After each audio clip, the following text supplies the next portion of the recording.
Good afternoon and welcome to Small Business Matters, where we talk about all things small business. We talk about the entrepreneurs that make these businesses go. We all know how important small business is to this economy, not just the local economy, but to the United States. And we're also going to discuss some tips and tricks from these entrepreneurs. We're going to get to know them personally. We're going to get to know about their businesses. So today we have a really special guest. His name is Mike Sutta. He is a local. Mike, welcome to the program. Thank you, Carlos. Appreciate being here. So, Mike, people do business with people they know, like, and trust. So I'd love to learn a little bit more about you, what you're all about, a little bit about your own personal history. Well, being born, raised in South Florida, attended the local high schools and Vineland Elementary School. It's down close by. And my parents, they were educator. My mom was an educator at Jackson Memorial Hospital, School of Nursing before they closed it. She also worked with Baptist Health. And my dad actually worked for Burger King when they opened up down here, and eventually went on to his own CPA firm. And I was a miracle out of both of that. 1970, I just started making my way, and I've been living here for so long. I went away to school while Andrew was hitting home. I then came home after Andrew. So was born and raised here. I met my wife here on a blind date. We were 3 years later, we got married. We have three beautiful children. Well, they're a little bit older now. Actually, my youngest is in her third year at U of M. And both I love being a community service person. So I actually got introduced to a Rotary Club here in South Miami by John Sorgi, was one of my clients here, and it was an amazing time to be a part of a volunteer group just to do acts around Miami. Actually, I came and was president in 2015, where we did a project every month. So we had 12 projects through the year. It was very encouraging for me to move forward and be a part of the community. So I met a lot of the business owners, and a lot of them are small business merchants. So I was able to relate with them and be there on their level and understand the trials that they were going through. And that's what got me more and more to learn how to really communicate with people and find out the wants of these small merchants and how they compete with the larger competitors that are in the field. Yeah, it's interesting that you mentioned that, because one of the things I tell my clients as small business people is if they do the things right, they can compete with the big boys, so to speak.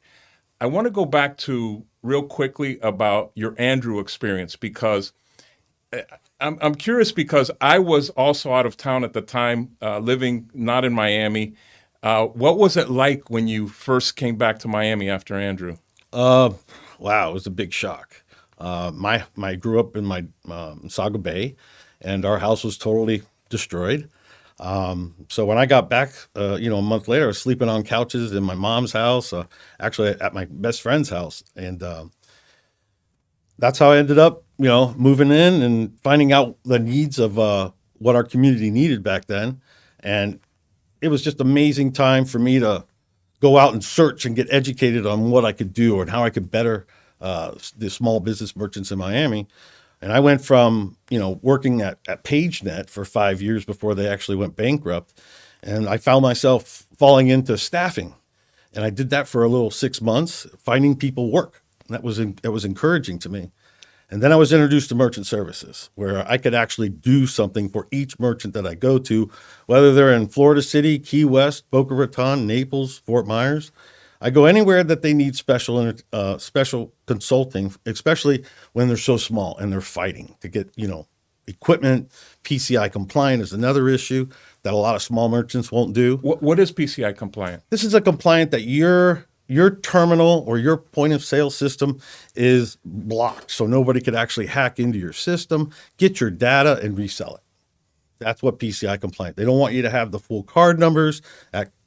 The fraud that comes from that is enormous here in the States, so, and around the world, actually. So, it's been an education for me when I first got started in the merchant services. Have you ever seen those knuckle busters, we call them. They're like a chink, chink. Yeah, you're aging both me and you, but yes. A little bit, yeah. Well, I said PageNet, so they ended up filing bankruptcy, and I was like, what do I do? Because the cell phone came out. Yeah. So, but I remember being in small merchants and walking in, and they're still doing this knuckle buster, and I'm just like, so you don't get your money till like a week later? How's this work for you? It's not working at all, Mike. So we ended up putting them into a terminal, which actually had a separate printer. That's even, that was the next thing from the knuckle buster. And after technology started to grow a little bit, they ended up putting in a one device, so the printer was integrated with the keyboard. You swipe the card, we were good to go. From the one terminal, then came the PIN pad, because we all have these debit cards.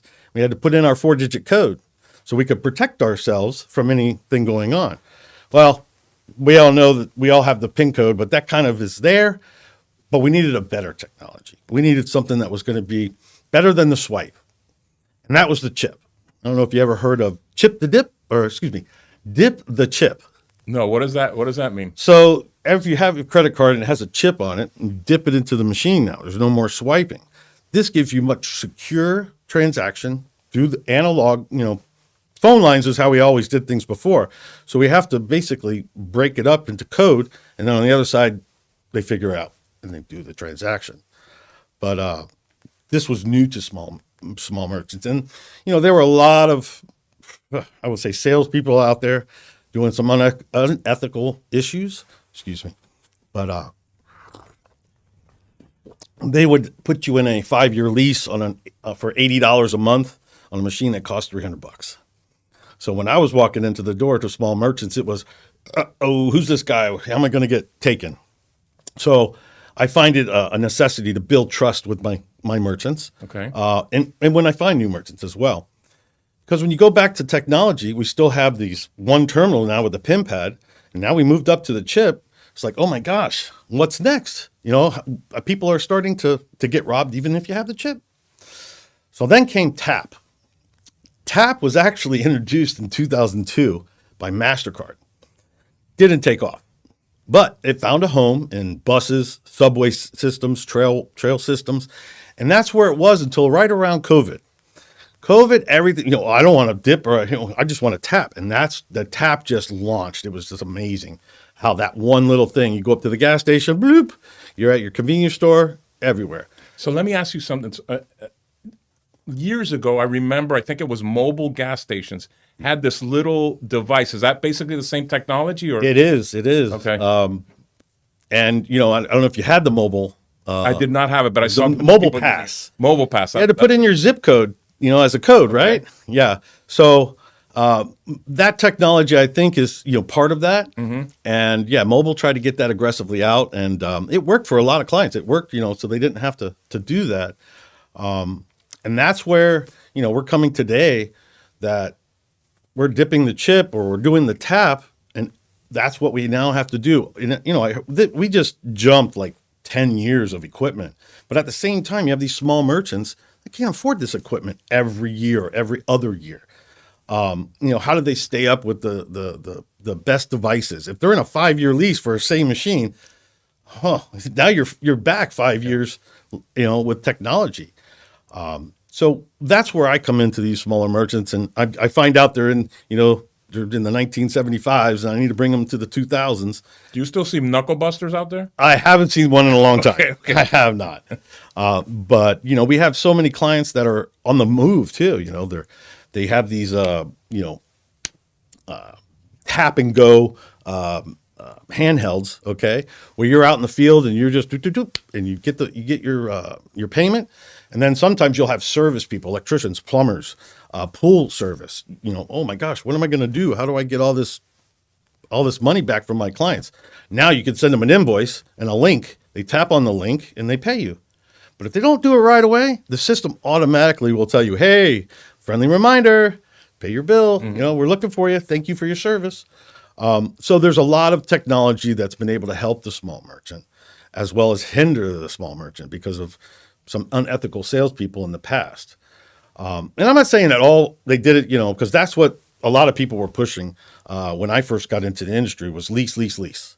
And I was like, I don't want to get into that because once they find out that they spent $2,000 on a $300 machine, they're not going to do business with me anymore. Right.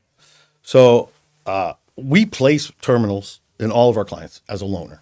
It's not yours. It's ours, but we're going to loan it to you. All you got to do is put paper in it. And sometimes I even will give you free paper. So is that the new model now? Because there's things out there now, very common. For example, Microsoft products, Word and all that, that you just pay a subscription. Do they even do that, or it's just on loan, or how does that work? Yeah, most of the larger point of sale systems, for a mom and pop or a medium sized business, and they just don't have the assets to go into a $20,000 system, we'll put them on payment plans. Okay. So they're able to still go to work, collect those fees, be up to date on fraud. And do they own the machinery or? Yeah. Okay, they do. Okay. Yeah. In some cases, we'll let them own it. In some cases, we're not going to lease it to you. We're just going to take a monthly rental payment. Okay. So whenever you're ready to go, you're done. But with POS, there's so many things that you could do with POS today that you couldn't do just 3 years ago. It's Right. amazing. One of them that when I first got started, I actually worked on South Beach. I would drop off my kids at preschool and head straight to the beach, and I would walk and find clients. Okay. And one of my first clients. So you just walked it, and that's how you did your prospecting. For the past 22 years, I've been cold calling, and I still do it today. It gets your blood running. Yeah. Mm-hmm. Thank you. It's not for everybody though. No, you could definitely get bomb if you're not ready to deal with the negativity that's out there, and turn it around to a positive. It could be tiresome. You get home exhausted, from just dealing with the mentality of these merchants today and trying to educate them. Because it's my job to service those. And even if they're not my client, which on several occasions, I've been called by other merchants, hey, I got this problem. Can you help me solve it? Yes. Most of the time, so when I first started, all I did was terminals. And then when I went to the beach, I started learning about point of sale systems from Micros, Aloha, NCR, National Cash Register. And those were like the main ones, the big guys. So when I was like, oh, I'm starting out. I really want to get this club or this restaurant. And actually Cafe Milano, I walked into Cafe Milano and met the owner, sat there for at least, 2.5 hours, just chatting back and forth, learning the history of Cafe Milano on South Beach and all about the owner and himself. Rest in peace. And that's where I got a lead to Opium Club back in the Wynn ways. So I actually went there at about 9:15 in the morning, and I'm walking. Nobody's there. Immediately, I wouldn't think so. Yeah. And then what would you? Yeah. So, I'm going in through the door, and next thing I know, there's a guy coming out. I'm like, hey, do you happen to know if the owner's still here? He goes, no, he just left. And I was like, oh man, I wanted to talk to him. And he's like, who are you? It's like, oh, I'm a merchant service guy. I just wanted to meet him and let him introduce myself to see if I could help him out. So he tells me, well, come back around 3:00. I was like, all right, 3:00. So it was like 9:00, 9:15, 9:30. I got a couple hours to wait. Sure. I'm just going to go across the street. I'll be back at 3:00. And he went, no, 3 a.m. So my first appointment in all of credit cards was at 3 a.m. in the morning at South Beach. It was an incredible time for me. I'm so personal with my clients, and I try and find out how I can help them, that they introduce me to their friends or business colleagues. And that's where we just started blowing up on South Beach with restaurants. Grazie Cafe, they're actually here in Pinecrest at the beginning, called Grazie. And they moved out to the beach. Excellent. And then there was all the other crazy Tantra, Kiss, Touch, Barton G. So you had all those? Yeah. They were up and coming restaurants back then. We're talking one time, still dating myself. But after about 3 years of working the beach, my wife said, no, you can't do that anymore, because I was basically, I was a night owl. I was working all night. I'd come back, take my kids to school, go home, go to sleep, and then get up and do the process. It's a little harder to cold call at 3:00 in the morning. I would think so. But most of the decision makers are there, which is ironic. Wouldn't believe that. So every club, it seemed that they had an owner that had to come in to reconcile the cash.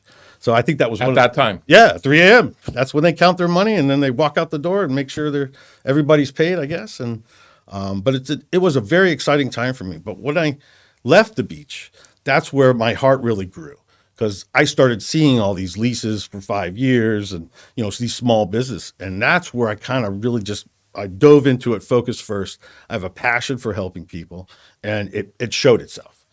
And then it was just, I was bored. I would only go to restaurants, during the slow times. And that's where I ended up signing up pizzerias and most of the cafes. And, I ended up at the Big Cheese, and I'm sitting there eating, and I was like, who's that guy? Oh, he's the owner.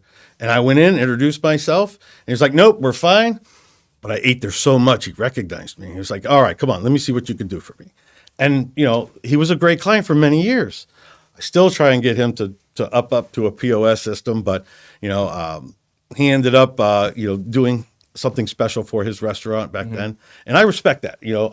I have clients that come to me and they're like, Mike, we found a better home.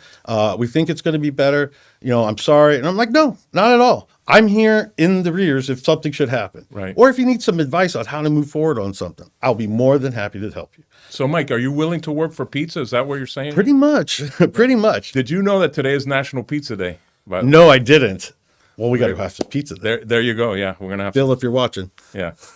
So tell me about, you've obviously talked to just a bevy of small business owners, and you talk about getting to know them. You talk about their problems. What are some of the problems they have, and maybe you were or weren't able to solve? Well, inventory control, theft. Those were the two main, and being able to show a business owner they don't necessarily need a terminal, so to speak, with a PIN pad. Everybody was like, oh, I don't want to pay, I don't want to pay, I don't want to pay. And, today there's a different option. But back then it was all about, I don't want to purchase these terminals, but I want to help my clients when they come in. I want to protect them. But I don't want to pay all these fees to do that. Amex is coming in, I'm paying 3.5% so they could go on a trip and collect miles. It's like, yeah, that's how we've been running. And a couple of years ago, I'd say about 6 or 7 years ago, surcharging came about, or cash discount. A lot of different restrictions on, who could do it, what state, if it was legal. And, well, I don't know if you ever been to the gas station when, and used to see the cash and the credit. Yeah. Yeah. So you've been doing it for 50 years already, and now all of a sudden it's happening at your restaurant. It's happening at your auto mechanic. I've been into plenty of places where, they say pay cash, it's this price. And if you use your credit card, it's something else. Yeah. And so I've seen this. I have a couple of clients on that platform. But I'm always really looking to see that they're compliant. That they have to register with Visa, MasterCard. But there's a lot of things that are rolling back now. I just got back from Nashville for our annual conference, and we were able to sit down and look at a device that was basically said cash price $10, credit or card price $10.40. So basically, there's a 4% that you would be charging back to the customer. So you had a choice now on the terminal. Cash or card, and it tells you the price to pay. So now you have the option. No, I want to pay the cash price. No, I don't have any cash with me. There's a handheld terminal? Yes. Okay. This is a handheld. It could be put on any countertop. It's cellular. It works off the LTE. It was a great, and so he gets a call. The guy gets a call from Visa, MasterCard. They liked it, or Visa. I'm sorry, not MasterCard. He said that it was approved because it doesn't say what card type. It just says card. So if we want to get into the technical aspect, I'll be more than happy to do another episode of that. But when you get into the fees of what they're able to save, if you have a merchant that's doing over, let's say they're doing over $100,000 a year. So they're making, $1 million. So how are you protecting yourself? What's the percentage that you've actually paid on that? If you saved 1 basis point or 1% of that, how do you feel about working with me about that? Because some of these small merchants, they want to become big. They're entrepreneurs. They're trying to, multi-locations. So I have experience with that too. back when I first started, I was really hungry. I went to Outbound Pan and I knocked on his door until he said yes. And it was amazing. You're running around Miami. I was putting on maybe easy 200, 250 miles a day driving around Miami. So I would leave, drop my kids off. So I wanted to gain as much experience as I could and pass that on to these clients that just were, that I know that I could help them and help them grow. And if they're making these a lot of money, hey, let's go down and look at the fee structure, because a lot of merchants, they don't want to charge their clients. I'm a small mom and pop. I don't want to charge my local clients to come in and eat here and then charge them a 4%. I don't even want to give them a choice. I'd rather raise my prices and absorb the cost, which a lot of restaurants still do. Fine dining, you're probably not going to see this. If you're out, you might see it at a farmer's market. These are small entrepreneurs that are absorbing a fee. Most of them will have, a competitor where they're paying a certain locked rate, where they're not getting a statement that actually shows them what their rate is. So they're told one thing, but they actually can't even provide a statement so I could do an analysis on that. And we do free analysis anytime, any company, and I'm sure I could find a solution. It might be a different way you take transactions instead of person to person, where card not present might be in a better spot for you. Sending a link to somebody to actually pay their invoice and then sending them reminders if they don't. And a lot of this customer service technology that's come for the small merchant came from other parts of different verticals, with the healthcare or public sector. There's certain requirements that they have in place. I guess healthcare being the most correct. strict. Yeah, especially with the HEPA rules and so forth. There's a lot of information to actually when you get involved. I mean, how many doctors do you get a doctor bill in the mail anymore? Nope. No, you got a good doctor. He's up to date. Yeah. But if you're still getting a paper of your, to make a payment, you might want to, if they're a doctor's office, you might want to talk to me. I can provide a payment solution that'll knock out all the paperwork. You won't be sending out anymore, and you'll be doing it digital. It's amazing opportunity for them, especially doctors with partners, where you would have, 5 different accounts in one machine. Now you go online. You have a virtual terminal right in your phone or a PC. You could take any card, ACH check. It's up to date. It's compliant, main issue, and merchants get their money less than 24 hours. It's like next day.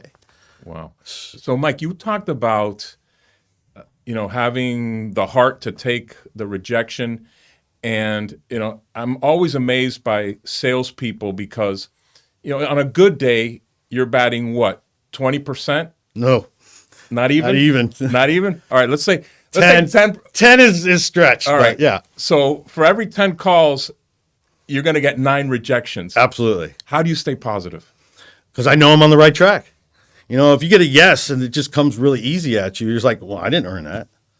What happened there? But I get a no. I was like, oh, all right, I get to come back. All right. And I get to know about their business, get to know about them and their family. And, I'm not very pushy, but if I'm able to do something for you and you're able to help me as a small business as well, most merchants out there, they have this 1-800 sticker on their machine and they have to call it and wait on hold, push this button, push that button. No, here's my number. Have your staff call me. You call me. What's the problem? The paper's not printing. Turn it the other way. Oh, wow, it works. Great. Thank you. So there's a lot of quick phone calls. Like they could have been on hold for, I don't know how long, where they call me, the local guy, hey, try this. Oh, I can't fix it. Let me tap in my IT. And we'll go right into to fix your whatever problem. A lot of the terminals now are not, they don't keep all the data. Okay. It's actually held out in the cloud now. So we're able to secure the merchants and secure our processing as well to do that. And it gives the merchants an advantage to go online, see all their sales, what's hot, what's not. And it's just so much information for a small merchant. They totally get blinded. They're like, oh no, I just want to take payments. Right. And then, a year later, it's like, can you show me this dashboard stuff? How do I do that? So, yeah. Yeah. That's really interesting because I'm wondering if you have a certain type of client, personality, whatever, that is most resistant of that change. Because I know change is hard for everybody, but obviously there's some people that adopt technology faster than others. What are some of your maybe stories of people who have really resisted and then came around and were very thankful? Yeah. I actually did, one of our clients is the Elks Lodge, and they had a Pinnacle system in there. And What is a Pinnacle a system? Pinnacle system is a POS system for restaurants. Okay. It, does the bar tabs and, restaurant kind of version. And this is before they got bought by Shift 4. It's another big company. So they were about to make a big mistake, and I couldn't stop them in time. They bought a whole new point of sale system from some guy on the phone. And I went, why did you buy this? This system is perfect. All you have to do is pay for the upgrade. And they went, that's it? And I was like, yeah, well, what's wrong with that? So it gets them into compliant. We shifted the equipment back. They must have spent a good fortune. And we were able to help them save their money on a good decision because somebody almost made a bad decision for the Elks Lodge. And, that sticks with me, that there's things going on out in the field that, are calling me to come help them. And I look forward to it. It's a challenge at sometimes because, they remember me coming in and they told me go away. And then here I am coming back in to help them. And then on the other hand, I've had merchants that they loved me. And they were said, Mike, we got a loan with our bank and they asked for our processing so we could pay them back. And I was like, I don't have an issue with that. Not a problem at all. Let me close your account and get you on the right way. 3 years later, he calls me back. Says, we're opening a new location. I want you to be the guy. And, that happens, pretty, it happens, but not all the time. But I appreciate those referrals of them remembering and coming back. How else do you get referrals, Mike? Because you talked about, people that you've seen and maybe a little bit down the road, they'll refer you or they'll hire you. Yeah. How are you getting referrals today? Word of mouth. It's my customer service that basically I reach out to, my merchants that I'm working with. And sometimes they're like, hey, I want you to come and talk to a friend of mine. They're opening up a blow dry salon. That was one of the first ones that we did. And I was like, what? All they do is blow dry hair? Oh, all right. Yeah, we can do that. So the referrals always, they come from the networking clubs that I've been with. Profit Inc. has been one of my great dear heart clubs here. I've been with them for over, I think it's since 2003 or 2005. It's a lot of referrals from network marketing. Rotary International here in South Miami. That's who you did your civic work for, right? Correct. Community service for? Yep. Did a lot of that. I was able to meet a couple of clients there. And basically, I beat the street. A lot of people, I'm a walking, talking billboard. So when I walk into somewhere and they're like, I need an accountant. Oh, I got one for you. I need someone to help me with my website. I think I got someone of that too. I need help advertising. I can help you out there too. They're not my client, but I can point you in the right direction. So there's always an opportunity for me to help or assist and serve. And when, at the end of the day, I'm able to lay my head down and sleep perfectly fine and wake up the next day and go, how many no's can I get today? 1, 2, 3. And then usually the last one will be a yes. And that's what drives and that keeps me going. And, you'll have salespeople that'll tell you, the no word. And, sales trainers will tell you, oh, you be hungry for the no word. Right. Yeah, it's a mindset. You got to be hungry for the no's and then get another no and get another. It's like stacking quarters. Because after I get up to about here, I want to hear a yes. Isn't it a beautiful day out? Yes. So, now that you're talking about all the no's, you have any tips or tricks as we wrap up here on how to get to that decision maker? Okay. Well, I learned this from a great salesperson. I've been to many businesses with gatekeepers. Gatekeepers are the secretaries. I'm sorry, you lovely ladies and gentlemen. But they always stop you from getting to the decision maker. So I went to a sales training, and sure enough, I learned the number one way to get your information or product to the gatekeeper, or excuse me, to the owner, and bypassing the gatekeeper. Take your business card and any information and put it in the envelope and drop it off personally. He'll open this first, or she'll open this first. And that's my tip right there. That's how you get to the decision. That's a great tip. That's a great tip. I haven't used it. Oh, and what's even better sometimes, because you notice the difference. They have a small one and a legal. Right. Send the legal. Oh, yeah? Oh, yeah. They open that one really quick. Okay. Well, thanks, Mike. Thanks so much for being on the show. Really appreciate it. Great insight into really a salesperson, because very few people knock on doors anymore. And I always tell my clients, if something is working for you, keep doing it. So keep doing it, Mike. Thank you, Carlos. Appreciate it. Thank you for joining us today, and we'll see you next week.